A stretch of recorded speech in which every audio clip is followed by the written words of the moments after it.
Bonjour à toutes et à tous et bienvenue dans cet épisode des vibrations de soi.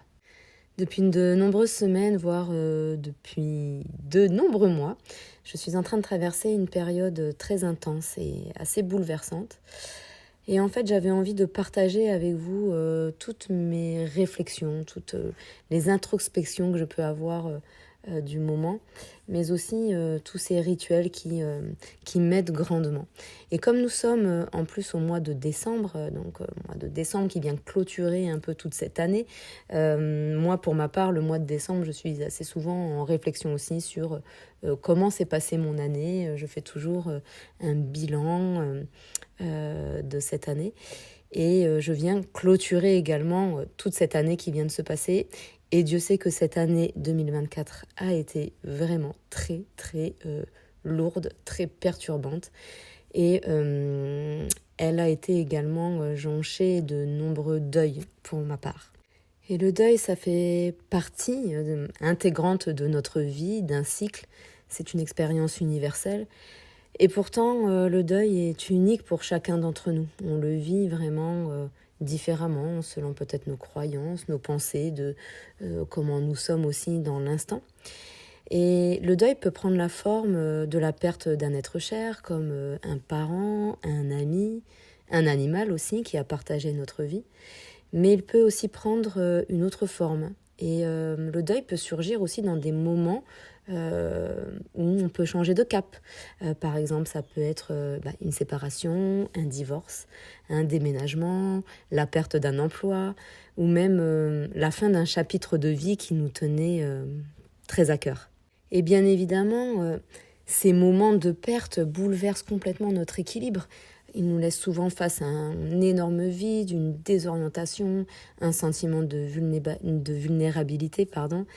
Et pourtant, derrière chaque perte se cache une transformation. Donc même si on n'en a pas conscience dans l'instant, parce qu'on est complètement, on va dire, je ne sais pas comment vous vous sentez dans ces moments-là, mais moi j'ai l'impression d'être passé, ou de passer dans une machine à laver, ou sous un camion, je ne sais pas, mais en tout cas c'est assez dur.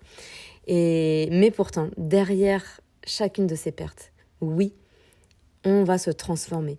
Oui, il y a un chemin vers un renouveau. Donc c'est important de mettre la conscience là-dessus parce que ça nous aide aussi à cheminer. Et le deuil nous aide complètement à évoluer, je pense aussi à refaire le point aussi sur notre propre vie, sur ce qu'on a envie de donner, quel sens on a envie de donner à notre vie. Et aujourd'hui, je veux vraiment vous inviter à explorer avec moi ce processus avec, comme d'habitude, bienveillance et douceur. Donc, dans un premier temps, il est important de comprendre le deuil dans toutes ses dimensions. Et il faut comprendre que le deuil n'est pas seulement lié à la mort. Il peut vraiment se manifester chaque fois qu'une partie de notre vie change de manière complètement irréversible. Donc il peut s'agir d'une séparation amoureuse qui nous confronte à la perte d'un futur imaginé. On s'était imaginé vivre une superbe vie avec cette personne, acheter une maison, vivre dans cette maison avec plein d'enfants ou de petits-enfants. Et là tout d'un coup, ça vient perturber complètement toute cette imagination, voire peut-être aussi le cocon dans lequel ça nous avait mis, ou en tout cas une sécurité. Et là, tout d'un coup, ça vient vraiment nous mettre un peu justement en déséquilibre. Un déménagement aussi, ça peut venir nous éloigner complètement de nos repères, de nos attaches. Et même si il y a des changements positifs dans nos vies, comme devenir parents, grands-parents, changer de carrière, tout cela, ça peut entraîner une forme de deuil, celui de l'identité que nous avions avant. En tout cas, ce qui est commun à toutes ces expériences, c'est ce sentiment de perte. C'est comme, c'est une partie de nous, en fait, à laquelle on doit dire adieu. Et bien parfois à contre-cœur, bien évidemment, parce que peut-être qu'on ne l'a pas choisi, ou peut-être même qu'on l'a choisi, mais en tout cas, on vient dire adieu à tout ce qui nous était familier, à nos piliers, à tout ce qui était confortable, ou à tout ce que l'on aimait. Et dans le deuil, il y a plusieurs étapes. C'est vraiment un processus. Et le deuil est souvent décrit comme un voyage en plusieurs étapes. Donc tout d'abord, eh bien, il y a le choc et le déni, où on a du mal à accepter ce qui est arrivé, surtout si ça arrive comme ça d'un coup. Ça nous tombe sur la tête, on ne l'a absolument pas prévu. La seconde étape serait la colère. Alors là, on se révolte contre cette injustice parce que non, je ne voulais pas et pourquoi ça me tombe dessus. Je ne mérite pas ça. Enfin, voilà la colère. Et ensuite, la troisième étape serait la tristesse. Donc la tristesse qui nous plonge dans une profonde mélancolie parce qu'en plus, on se reconnecte au passé. Alors on reste avec notre vision de « Ah mais j'aurais pu vivre cette vie-là » ou la perte d'un être cher. Voilà, je l'ai dans mon cœur. Enfin, j'arrive pas à me détacher en fait de cette tristesse. Et enfin, vient l'acceptation.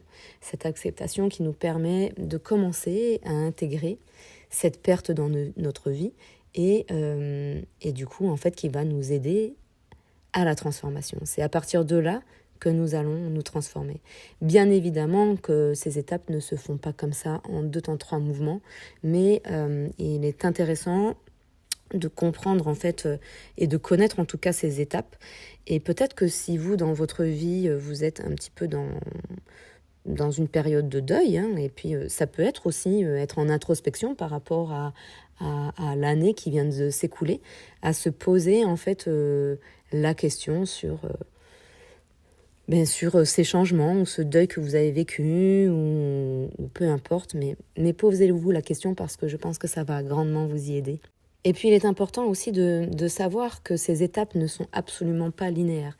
C'est-à-dire que on ne passe pas du choc et du déni à la colère, à la tristesse, puis l'acceptation. Oh non, ça serait vraiment tellement trop simple. Ces étapes, en fait, elles peuvent tout à fait passer de l'une à l'autre, revenir en arrière, avancer, revenir en arrière. Et tout ce processus, c'est tout à fait normal. L'important, en fait, c'est de se laisser le temps et l'espace pour pouvoir ressentir. Et ressentez vraiment vos émotions, ne les mettez pas de côté. Je vous le dis assez souvent. Ces émotions, en fait, laissez-les sortir.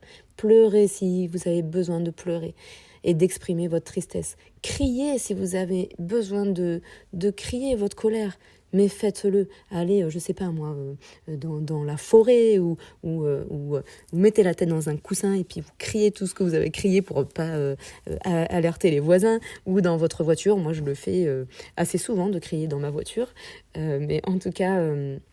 Libérez votre colère et libérez vos émotions, parce que garder aussi ces émotions n'est pas bon pour vous, n'est pas bon pour votre santé. Donc c'est important vraiment de se libérer de tout ça. Et puis il y a aussi des rituels que je vais vous partager à la fin de cet épisode. En tout cas, à mon sens, il est important de passer ces étapes et surtout sans se juger. Voilà, on est comme on est et on vit le deuil comme on doit le vivre en fait, et autant de temps que je dois le vivre. Voilà, il y a des personnes qui vont vivre un deuil assez peut-être rapidement, d'autres où ça va vraiment être très très longtemps. Eh bien c'est comme ça, c'est qu'on est comme ça. Donc ne vous jugez pas et vraiment essayez de regarder ces étapes parce que ça va grandement vous aider. Ensuite, on pourrait faire le lien, et moi je fais le lien entre le deuil et puis les cycles de la vie. Bien évidemment, dans la nature, quand on regarde, tout est cyclique. La nuit succède au jour, les saisons se succèdent, et la vie continue son cours. Malgré les tempêtes, malgré les orages, tout continue.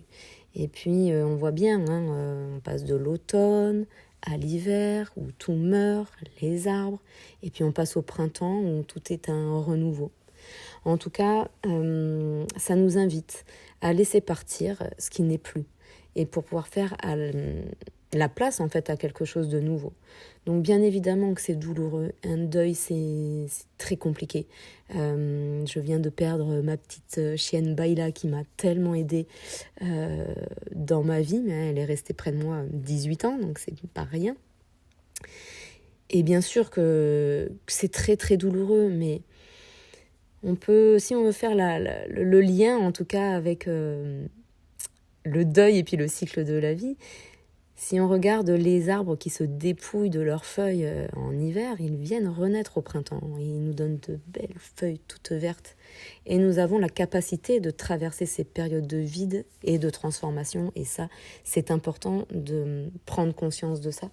Et je vous invite vraiment à observer peut-être un peu plus la nature et de regarder un petit peu son fonctionnement. Et en plus, ça vous permet également de ralentir. Je vous rappelle que nous sommes dans une période justement, l'hiver va arriver, donc c'est une partie de l'année où vraiment on a besoin de retourner à soi, de se mettre dans son cocon, d'hiberner comme les animaux. Donc prenez vraiment ce temps pour vous d'introspection et de faire aussi une manière un peu de faire le point. Alors comment trouver du sens dans la perte? Je sais que c'est pas évident, surtout quand on est vraiment dedans et que ça vient d'arriver. C'est pas évident de trouver du sens dans la perte, surtout si c'est la perte d'un être cher, bien sûr. Mais en tout cas, peut-être que je peux vous aider à trouver des clés pour vous aider à avancer. En tout cas, moi, c'est ce que j'essaye de faire pour m'aider à avancer, parce que cette année, vraiment, j'ai eu affaire à de nombreux deuils et ça commence à tirer fortement, quand même, il faut le dire. Donc, en tout cas, la perte, quelle qu'elle soit, nous confronte à des questions profondes. Donc, qu'est-ce qu'on pourrait se poser déjà comme question? La première, ça serait qui suis-je sans cette personne? Qui suis-je sans cet endroit? Qui suis-je sans cette situation? La deuxième question serait qu'est-ce qui est vraiment essentiel pour moi? Qu'est-ce qui est le plus se rapproche le plus de moi en fait? Et comment puis-je honorer ce que j'ai perdu tout en continuant à avancer? Alors pour moi, la perte de Bayla, est vraiment terrible parce qu'elle était un peu mon repère et je la vois un peu comme un pilier de ma vie, parce qu'elle m'a accompagnée vraiment dans des périodes très très difficiles. Mais en tout cas, ce que je peux ressortir de cette perte, de ce deuil de Bayla, ça me rappelle à quel point j'ai pu me sentir complètement vulnérable dans ces moments de vie que j'ai pu traverser, mais aussi à quel point je suis capable de résilience, à quel point je peux être forte. Elle m'a appris l'amour inconditionnel.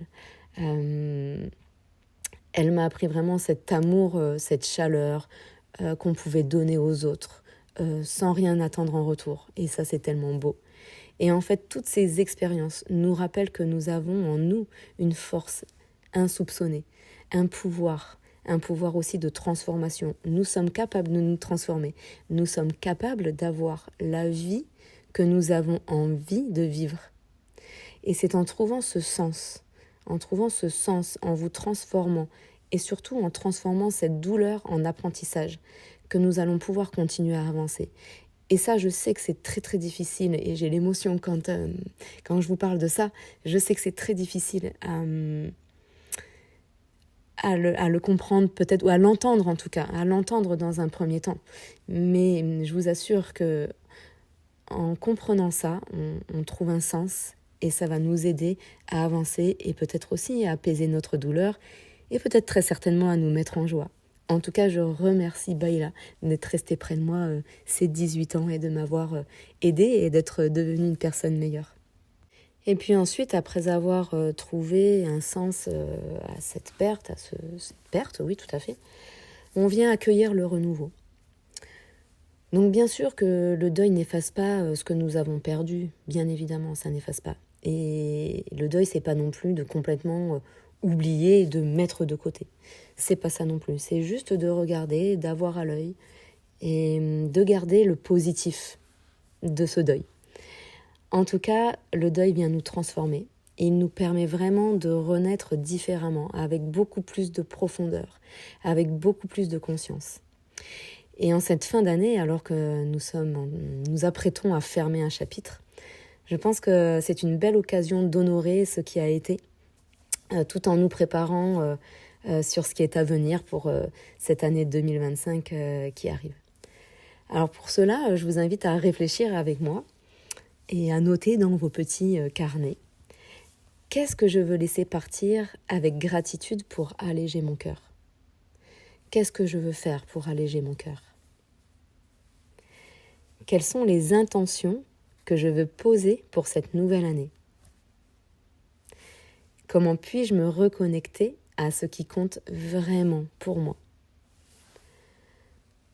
Donc le renouveau ne signifie pas oublier comme je vous le disais, mais c'est vraiment d'intégrer, de transformer et aussi d'ouvrir un nouveau chapitre avec plein d'espoir et plein d'amour.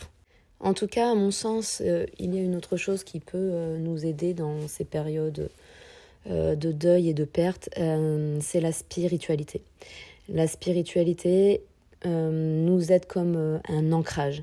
Alors en soi, la spiritualité, on pourra en reparler dans un autre épisode, mais la spiritualité peut vraiment devenir comme un refuge. Alors ça peut être croire en un Dieu ou à quelque chose de plus grand ou toute autre chose, à nos anges gardiens, peu importe.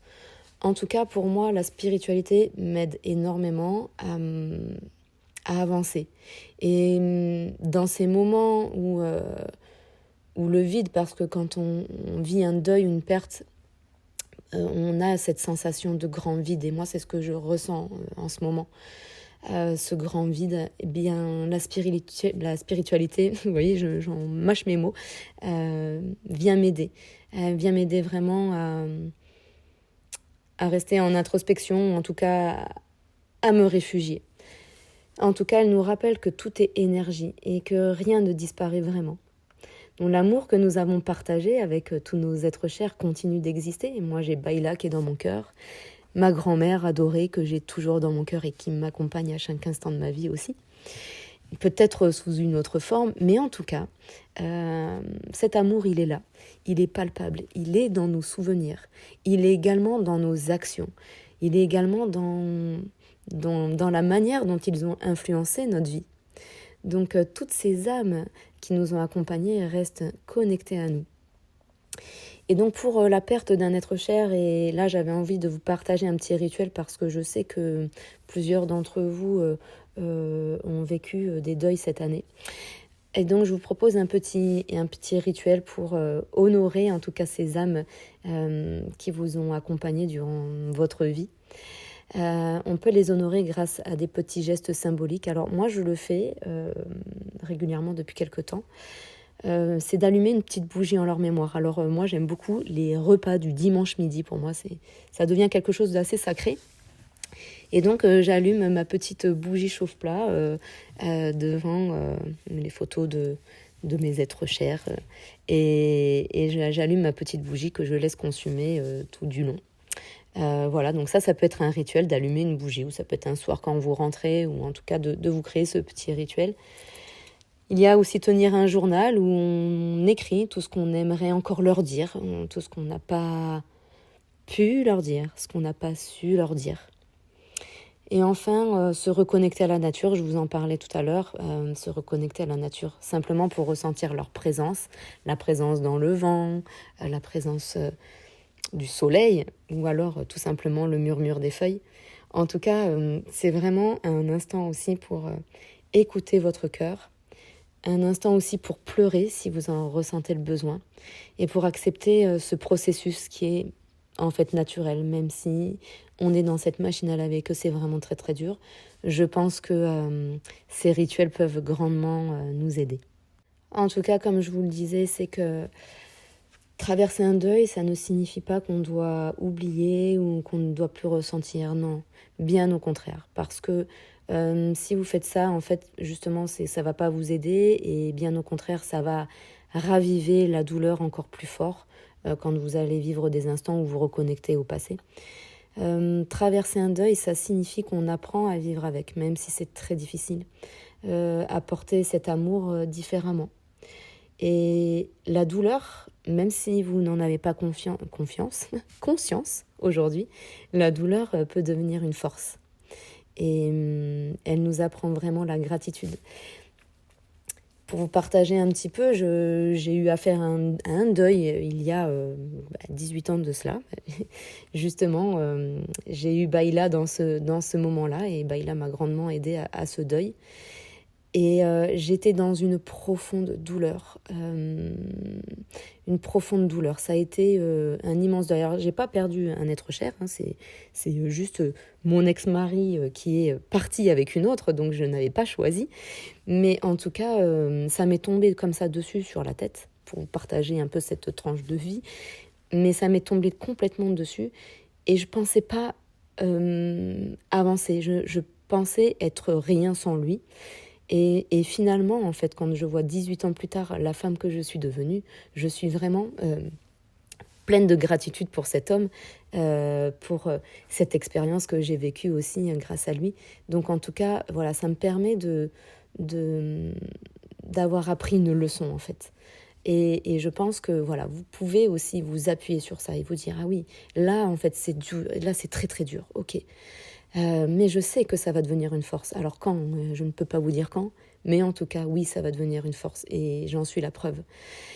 Et essayez de trouver une gratitude dans cette leçon, et soyez dans la gratitude pour tout l'amour que vous avez reçu.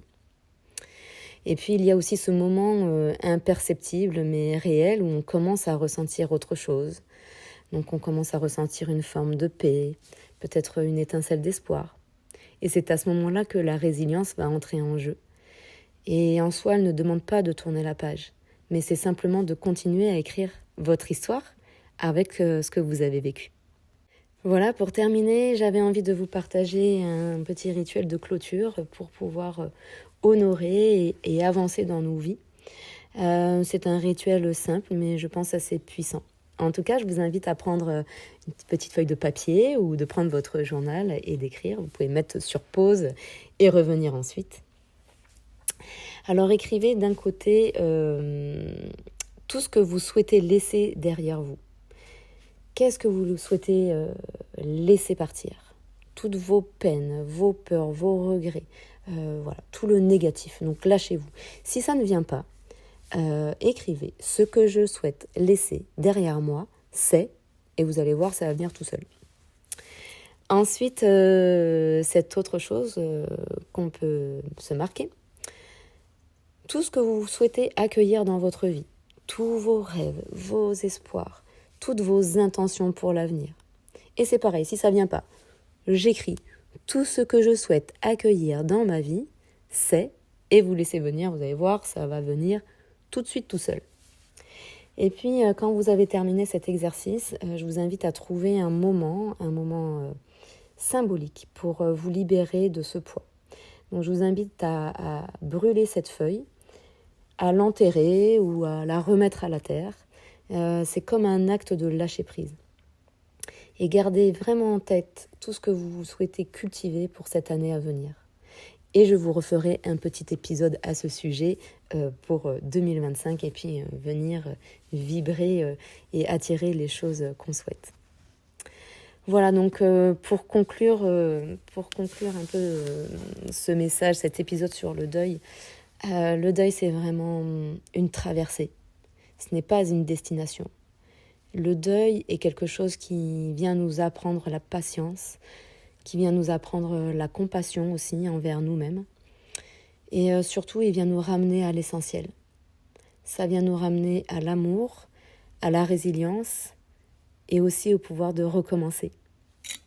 Alors, à vous toutes et à vous tous qui m'écoutez, je vous invite vraiment, vraiment à accueillir vos émotions.